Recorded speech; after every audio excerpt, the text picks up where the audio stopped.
Welcome back, everyone, to our playthrough of the career mode in NASCAR Heat Evolution as we prepare for the upcoming release in September of NASCAR Heat 2. So I'm excited about the career mode in NASCAR Heat 2, which is one of the reasons why I wanted to get my feet wet again in the career mode in NASCAR Heat Evolution. So here we are, 12 races into the season, ready for race number 13, and things have gone much better, much better. And let me emphasize that once again, much better than I would have expected them to have gone in the first dozen races of our first career season. So far, let's take a look at the standings. If you look at the point standings, this alone is much better than I thought we would be doing. Quite frankly, I thought we might be 25th to 30th in points at this particular moment because I couldn't remember. It's been a long, long time since I did anything with the career mode. And even at that point, I didn't do all that much with it. In fact, I'm not even sure I got this far into a season with it. But I didn't think I'd be running 11th in points. And even better than that, in the chase standings, we now sit second as one of only two drivers in the series to have 3 victories so far in the season. So I'm pretty hyped about that on one hand. On the other hand, I'm a little disappointed because as I've talked about a little bit in the last video when we were at Dover, one of the things that I struggle with in games, and I know this is something that I'm sure the developers struggle with as well, is the very quick payoff for players. This is designed as a game to be raced with, an Xbox controller or a PlayStation controller, something like that. And it's designed to be more of an arcade style game. Now, and I don't mean that in a derogatory way at all. It's the type of game it is. They know the core audience they're going after. And one of the things they have to make sure that they weigh out is the pluses and minuses of what they do in a career mode. And what I mean is this. In a career mode, there are a couple of different types of people. All right, there's the type of person like me that loves the grind. Okay, I want to start out at the very bottom. In fact, that's one of the things that I'm excited about for NASCAR Heat 2. I want to turn the difficulty up all the way to the max. I want to start out in the trucks. In fact, I want to start out in a truck that's not even that good. I want to start out with, sort of a bottom of the barrel, part-time type team that literally is struggling to make races and get top 20s out of 30 cars. A top 20 would be a great finish for us. That's the kind of team I want to start with. And I want to go through the grind of having to work my tail off to get faster, to get better, to have to save the equipment, all those types of things.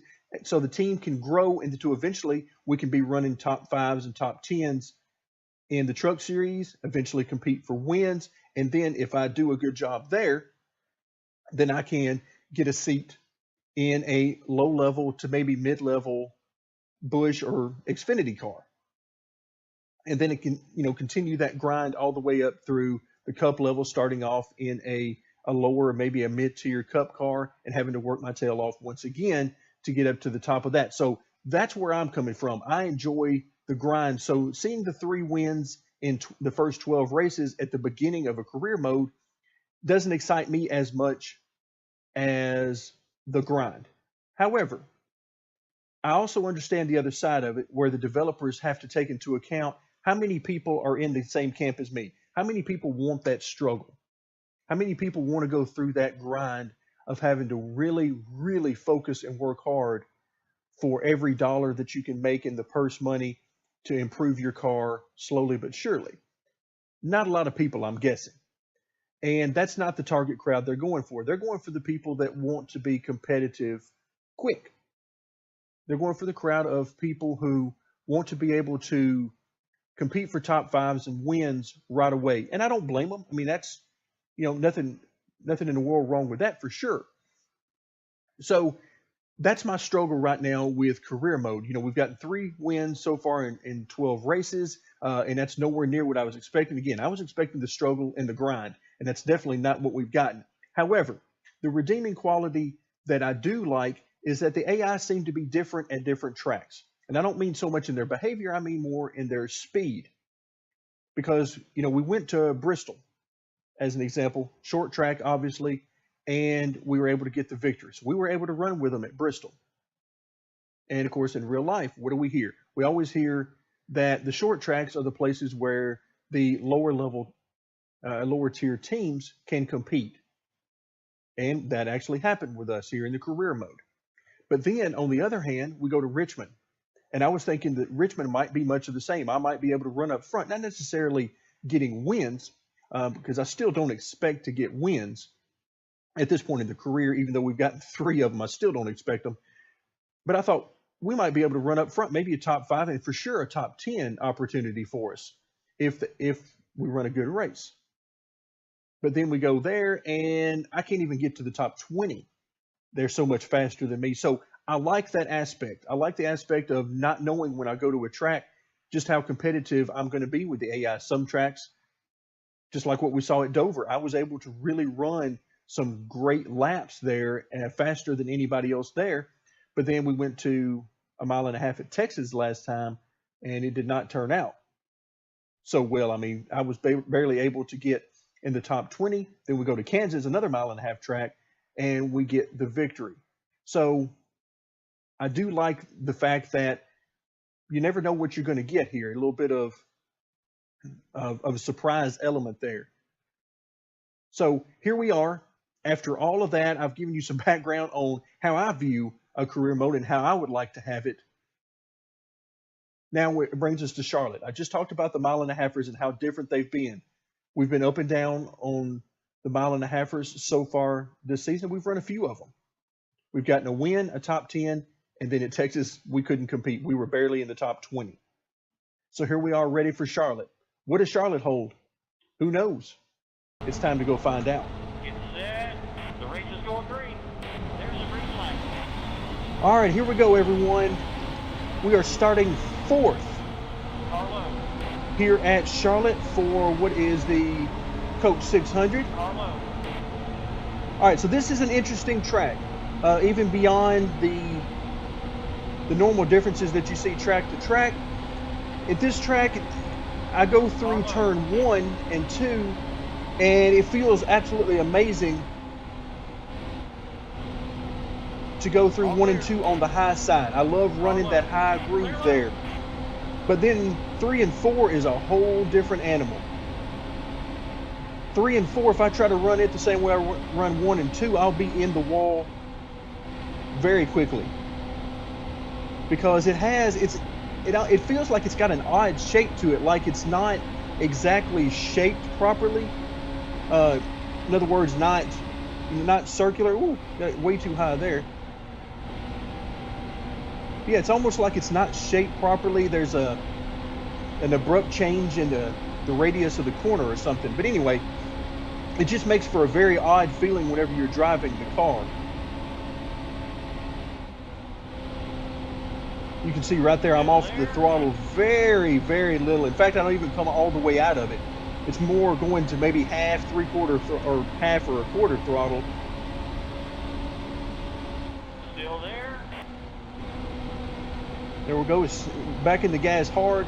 As soon as we get past that portion of the corner, which seems to be, again, a little bit off. Carlo.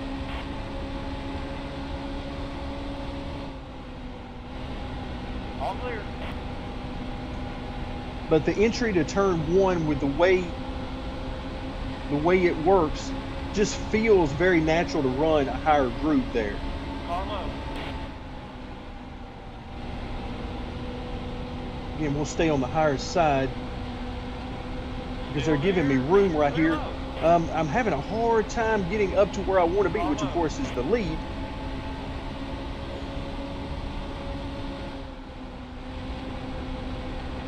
There we go. We got through there pretty good. Let's see if we can't make the pass down here at 3 and 4.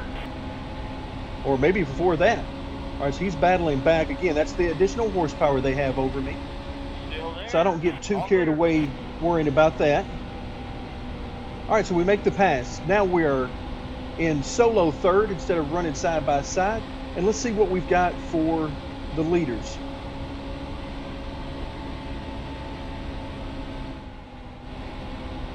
In qualifying, I was a couple of tenths, maybe 2.5, 3 tenths off the pole. So there was some distance there in speed.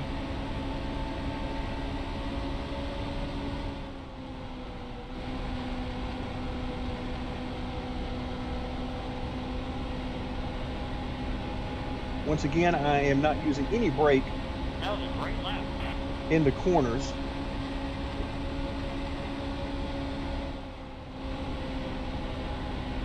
All right, looks like I'm gaining on second place.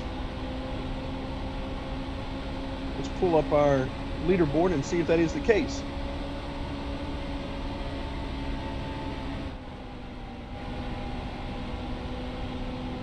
I'm going to be experimenting a little bit here with turn 3 and 4 to see what's the best way I can get through there. That was a great lap. All right, actually that lap right there would have gotten me very close to the pole. As I remember, they was in the teens for the pole. I'm wanting to say it was about a 15. All right, let's drive this thing way down in here. And then get off the throttle, right back on it.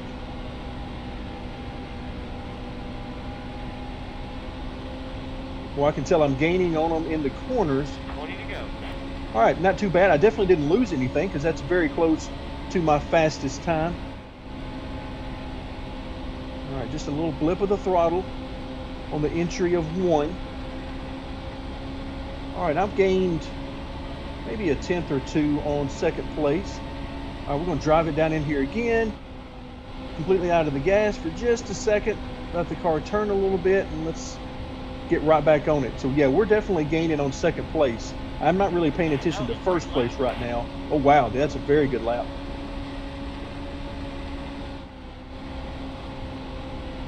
We're definitely gaining on Busch here. We started out 9/10 of a second behind him. Now we are a half second.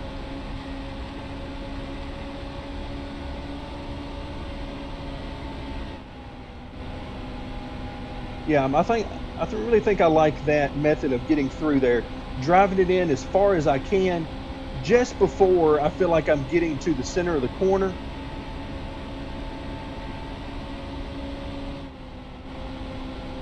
Whoops. Actually, I came out all the way out of the throttle there and did not intend to. Thought I was back in turns 3 and 4 there for a minute.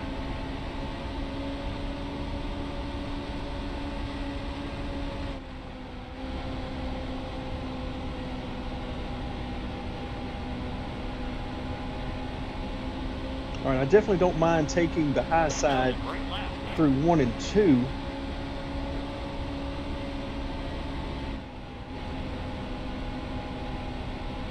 Let's see, it's going to be interesting. I really don't want to try to pass him in 3 and 4. You see, he's giving me plenty of room though on the high side. I really love that.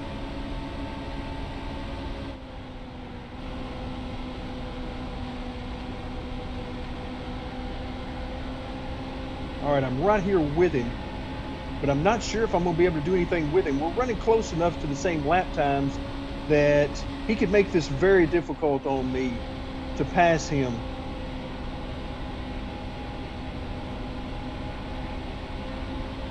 All right, my only hope may be in turns 3 and 4 if I can drive it in deeper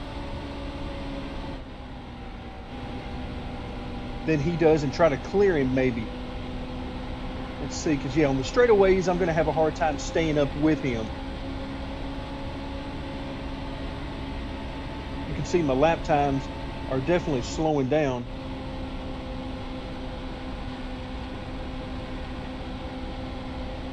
All right, so we're going to have to try for something else. I also noticed that the leader is getting away from us a little bit now. I'm definitely carrying it into turn 3 further than he is before I get out of it. I'm going to have to figure out a way to use that to my advantage, and maybe my only shot to clear him.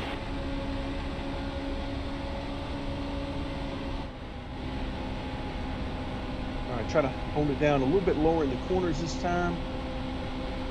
All right, yeah, I definitely gained on him there. Oh boy, look at the lap traffic up ahead.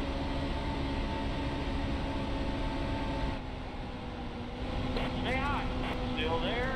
Oh, got into the wall a little bit there and lost all my momentum. Man, yeah, that's going to be tough to make that pass. And fortunately, it's not because the AI is making it tough on me. It's simply because we're running so close to the same speed and there's so little room to pass on here. This track feels very narrow. I don't know what the physical dimensions of this track are in comparison to a place like, say, Atlanta or Texas, but it definitely feels much more of a 1 or maybe 2 groove racetrack as opposed to some of the other places where you feel like you got easily 3 to 4 grooves to run. All right, let's see if we can get back to Busch. And more importantly, what in the world are we going to do with this lap traffic up here?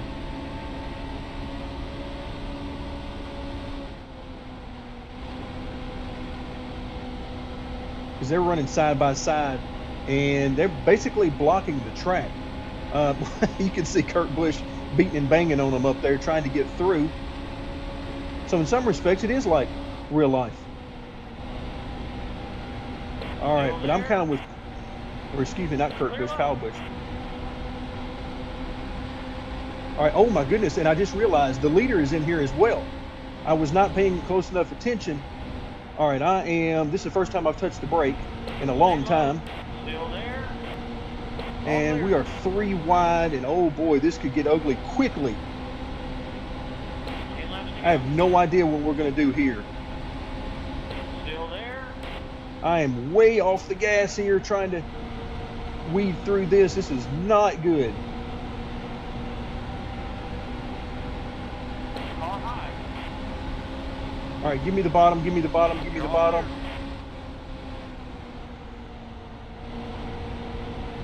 Clear high.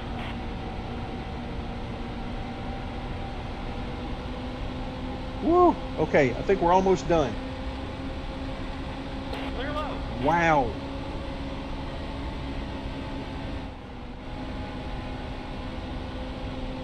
All right, we're now within a second of both cars. The leader and second place. All right, this is going to be a battle.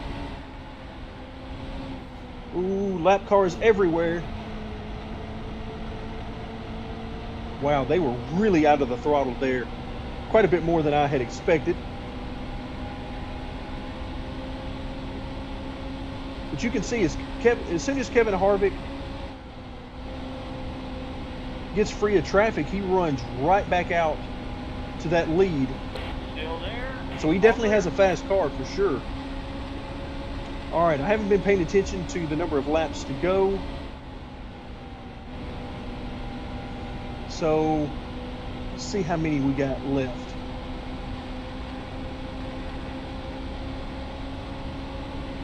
Seven laps.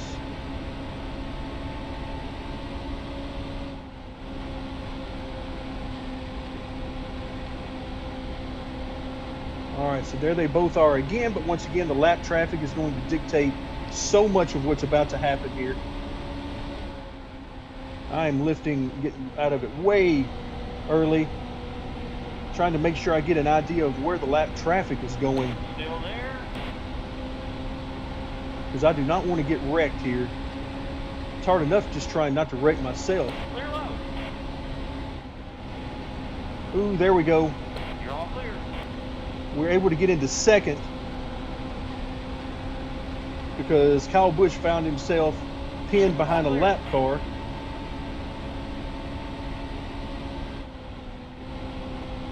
All right, now we're going to see, because Kevin Harvick is right there. Man, he's right there. Our fourth victory is just ahead of us. And we got 5 laps to figure out how to do it.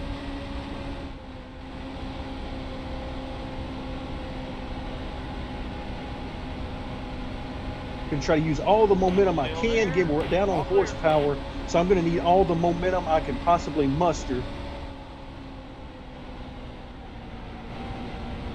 Ooh, okay, now that's the kind of thing I don't like out of the AI. He was running the middle to high groove on entry, and then all of a sudden he just jumped down to the bottom because I was planning on going by him on the bottom.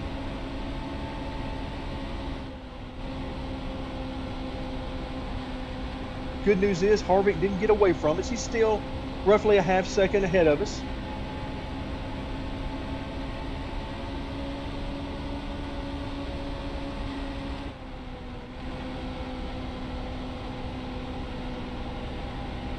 Oh, he's so close.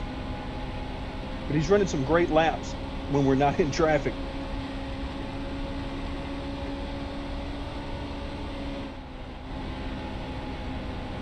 All right, now he's forced to go high, and let's see if that hurts his lap times. All right, lap cars, please give me room down here. Still there? Oh, I don't like this at all. Oh, Still there? a lot of juking and jiving right there. All clear. Wow. All right, so we got through there better than him because now we're right on his tail. 2 laps to go. Oh, we got a good run on him here. A very good run on him. All right, he's going to pull us down the straightaway.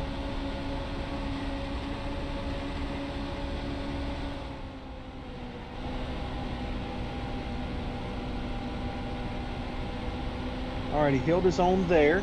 We're right on him. Last lap. All right, we got one more shot at this.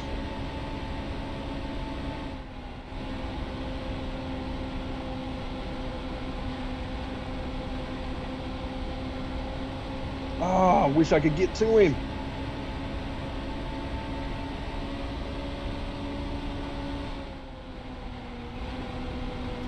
Oh, drove it in there as hard as I could. Got it a little too high. My only shot there for the victory was going to be to pin him down Awesome. when we got to the center of the corner, and I couldn't quite get up next to him to do that. Wow. All right, so lap traffic aside, that was some good racing there with both Kyle Busch and Kevin Harvick. That's the kind of racing I like to see. The lap traffic was horrible. And one of the things was they were just so much slower. It made it very difficult for us to get anything done. All right, and by the way, you would think with the great finishes, I mean, we've got 3 wins. We just came in second. You would think we should get some better sponsorship. All right, but wow, $31,000, almost $32,000 for finishing second. We will definitely take that. That's another 55 grand in winnings. 60 in the last race, 55 here. Things are going along quite nicely. That moves us up to, wow, 9th in the actual point standings. So we had the fastest lap. A 31:04 was indeed the fastest lap. So we had some good speed.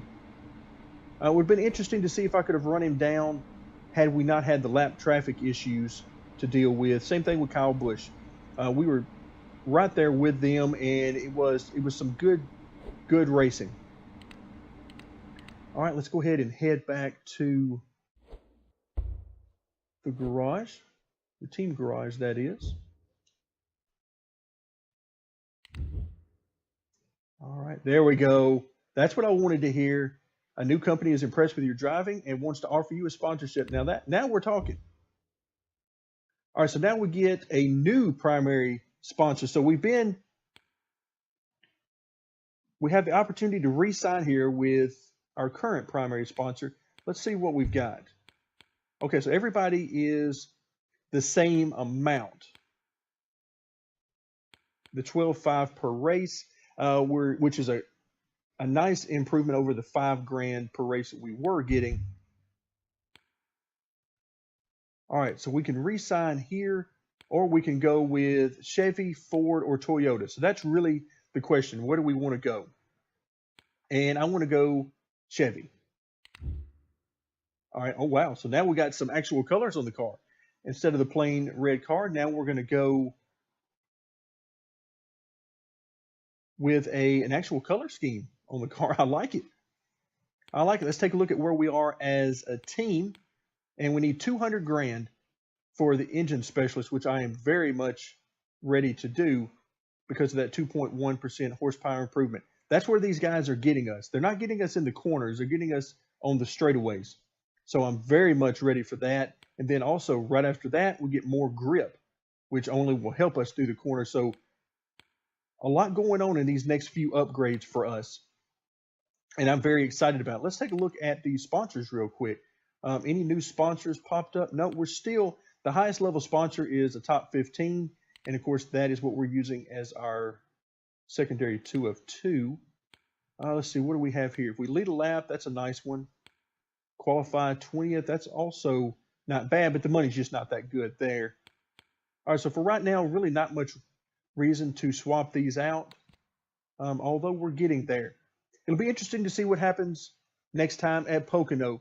So stay tuned for that and more of NASCAR Heat Evolution.